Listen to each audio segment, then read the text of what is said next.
రేవంత్ రెడ్డి గారు రంగారెడ్డి జిల్లాకు వచ్చి మూసీకి సంబంధించి హైదరాబాద్ డ్రింకింగ్ వాటర్ సంబంధించి ఫౌండేషన్ చేసిన సందర్భంలో జిల్లాకి ఏమన్నా హామీలు ఇస్తాడు, పక్కనున్న గౌరవ శాసనసభ్యులు చాలా అడుగుతారని ఎక్స్పెక్ట్ చేశాం. ఎందుకంటే జిల్లాకు వచ్చినప్పుడు ముఖ్యమంత్రులు వచ్చినప్పుడు గతంలో చేసినవన్నీ బేరీజ్ వేసుకొని ఇంకా ఎక్కువ చేసే ప్రయత్నం చేస్తూ ఉంటారు. కానీ గౌరవ ముఖ్యమంత్రి రేవంత్ రెడ్డి గారు ఎప్పుడు ఏ జిల్లాకు పోయినా కేసీఆర్ గారు కుటుంబం గురించి మాట్లాడకుండా అదేవిధంగా జిల్లా నాయకులు కొంతమంది గురించి మాట్లాడుతూ ఉంటారు.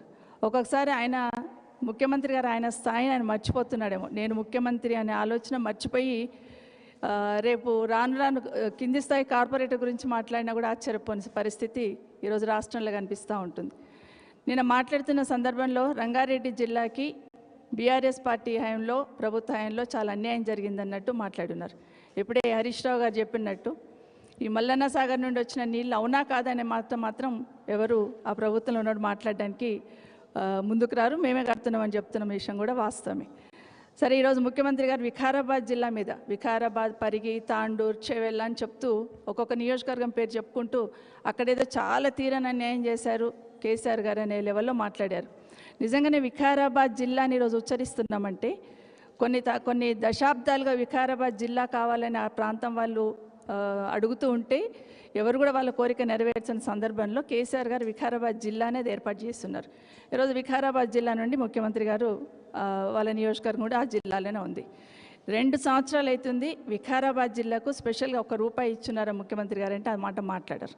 ఎంతసేపు కేసీఆర్ గారిని తీసుకొని బూచిగా చూపించి మాట్లాడతారే తప్పిస్తే తను చేయాల్సిన బాధ్యతను విస్మరిస్తున్నారనేది వాస్తవం.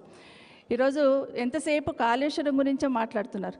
కాళేశ్వరం గురించి కాళేశ్వరం నీళ్ళని ప్రాణహిత చెవెళ్ళ అక్కడ తీసుకొస్తామన్నాము. పరిగి సస్యశ్యామలం చేద్దాం అనుకున్నాం, తాండూరు సస్యశ్యామలం చేద్దాం అనుకున్నాం, వికారాబాద్ అనుకున్నాం.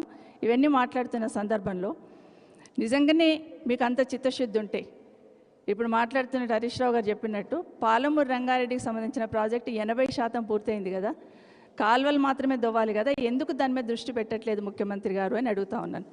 మాటల్లో కాదు చేతుల్లో చిత్తశుద్ధి చూపించాలి. మాటకు ముందు నేను మహబూబ్నగర్ బిడ్డనని చెప్తా ఉంటారు.